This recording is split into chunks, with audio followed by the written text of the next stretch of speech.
হঠাৎ আকাশে এত বিশাল এক এলিয়েন মহাকাশযান এসে দাঁড়ালো যে তার অন্য প্রান্ত পর্যন্ত দেখা যাচ্ছিল না। পুরো পৃথিবী আতঙ্কে ছিল, কারণ কেউই জানতো না এই এলিয়েনরা পৃথিবীতে কেন এসেছে। কিন্তু পরের মুহূর্তেই মহাকাশযানের ভেতরে এমন কিছু ঘটল যা প্রতিটি মানুষকে অবাক করে দিল।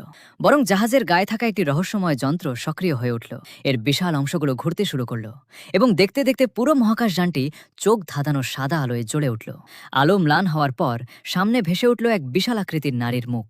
সে পৃথিবীর সব ভাষায় কথা বলছিল। সে জানালো তারা শুধু পৃথিবীর পাশ দিয়ে যাচ্ছিল, কিন্তু তারা জানতে পেরেছে এখানে তাদের প্রয়োজনীয় পানি ও খনিজ রয়েছে। তাই তারা কিছু সময়ের জন্য পৃথিবীতে থামার সিদ্ধান্ত নিয়েছে।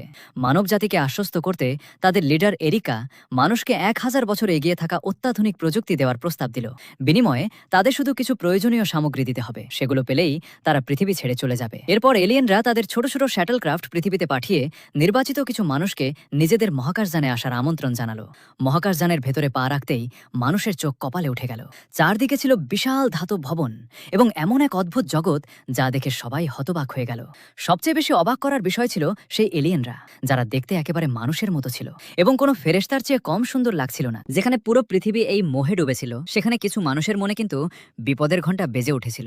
তাদের দৃঢ় বিশ্বাস ছিল এই বন্ধুত্বের নাটকের আড়ালে লুকিয়ে আছে ভয়ঙ্কর কোনো ধ্বংসযজ্ঞ। এই সন্দেহ থেকেই এফবিআই এজেন্ট এরিকা তার সঙ্গের সঙ্গে একটি গোপন বৈঠকে পৌঁছালো। সেখানে এক ব্যক্তি দাবি করছিল সমাজের অনেক বিখ্যাত ব্যক্তি আসলে ছদ্মবেশে থাকা এলিয়েন।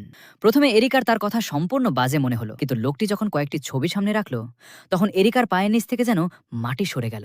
ছবিতে থাকা মানুষগুলোই ছিল সেই ব্যক্তিরা যাদের নিয়ে এরিকা আগে থেকেই তদন্ত করছিল। ঠিক তখনই কোনো শব্দ ছাড়াই একটি উড়ন্ত ধাতব গোলক হঠাৎ বাতাসে ভেসে উঠল এবং সবাইকে স্ক্যান করতে শুরু করলো। একজন লোক সেটি দেখেই সবাইকে নিচু হতে চিৎকার করে সতর্ক করলো, কিন্তু ততক্ষণে অনেক দেরি হয়ে গেছে। পরের মুহূর্তেই গুলির বৃষ্টিতে কয়েকজন মানুষ সেখানেই লুটিয়ে পড়ল।